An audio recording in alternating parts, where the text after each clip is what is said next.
तो हेलो बच्चों, आपका स्वागत है हमारे चैनल पर। तो आज हम पढ़ेंगे विकारी और अविकारी पदों के प्रश्नों के अभ्यास। तो बच्चों, जो एग्ज़ाम के लिए बहुत बहुत इम्पोर्टेंट है, तो चलिए पढ़ते हैं और करते हैं अभ्यास। तो पहला प्रश्न है, वाक्य में आए पदों के व्याकरणिक विश्लेषण को कहा जाता है पद परिचय। जिन पदों के अलग अलग रूप वाक्यों में मिलते हैं उन्हें हम क्या कहते हैं? विकारी कहते हैं। विकारी पद के कितने भेद होते हैं? तो विकारी पद के 4 भेद होते हैं। निम्नलिखित में कौन सा पद विकारी है?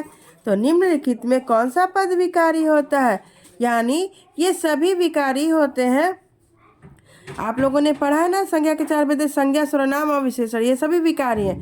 संज्ञा के मुख्यतः कितने भेद होते हैं? तो संज्ञा के मुख्यतः, अरे यहाँ तो दिया ही नहीं है। संज्ञा के मुख्यतः कितने भेद होते हैं? तो संज्ञा के मुख्यतः 5 भेद होते हैं। आप लोग यहाँ तक जानते होंगे कि 3 है, लेकिन 5 है। तो एक व्यक्तिवाचक, जातिवाचक, भाववाचक, उसके बाद है समूहवाचक और द्रव्यवाचक। इस प्रकार संज्ञा के कितने भेद हो गए? 5। यहाँ पे देखिए, जिस शब्द से किसी एक वस्तु अथवा व्यक्ति का बोध होता है उसे क्या कहते हैं?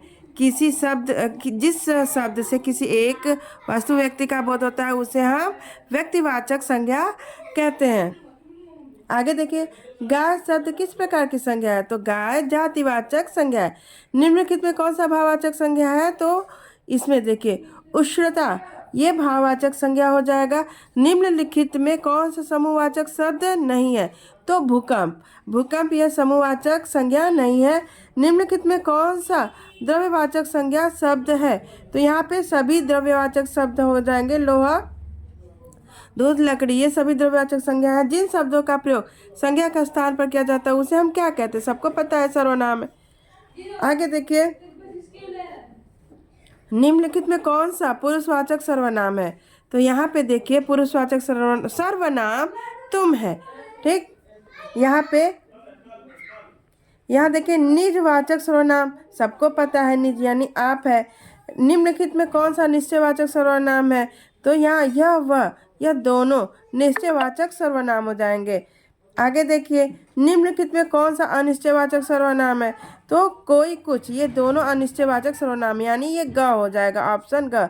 यहाँ देखिए, प्रश्नवाचक सर्वनाम, तो क्या, कौन, ये दोनों प्रश्नवाचक, इसलिए उत्तर आंसर कौन सा? ग। निम्नलिखित में कौन सा संबंधवाचक सर्वनाम है? तो नहीं है। यहाँ देखिए, प्रश्न को देखिए कैसे घुमा दिया। तो हम, यह संबंधवाचक सर्वनाम नहीं है। संज्ञा अथवा सर्वनाम की विशेषता बताने वाले शब्दों को कहते हैं, संज्ञा सर्वनाम की विशेषता बताने वाले शब्दों को हम विशेषण कहते हैं। आगे देखिए,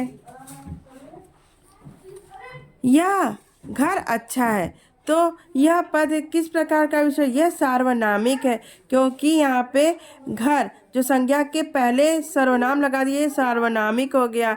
आंसर हो गया ख, हो गया सही सुलेमित। तो यहाँ पे सभी सुलेमित है, क्योंकि कोमल, काला, भला, ये सब गुणवाचक हो गए। परिमाणवाचक, ये 2 किलो चीनी परिमाणवाचक विशेषण हो गया। तो यहाँ इस सभी में उपयुक्त सभी ऑप्शन सही हैं, तो उपयुक्त पर लगाएंगे। जब क्रिया के व्यापार का फल कर्म पर पड़ता है तो उसे कौन सा क्रिया कहते हैं? तो इसे सकर्मक कहते हैं। जब क्रिया के व्यापार का फल कर्म पर पड़ता है तो उसे सकर्मक कहते हैं। जब क्रिया के व्यापार का फल कर्ता पड़ता है तो उसे हम अकर्मक कहते हैं।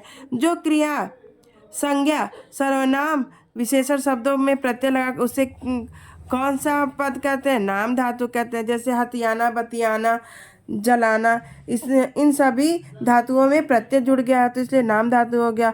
वह क्रिया जो 2 क्रियाओं के योग से बनती है, कौन सी क्रिया हो गई? तो संयुक्त क्रिया हो गई। हंसना, हंसाना, पढ़ना, पढ़ाना किस प्रकार की क्रिया है? यौगिक क्रिया है। निम्नलिखित में कौन सा अविकारी पद है?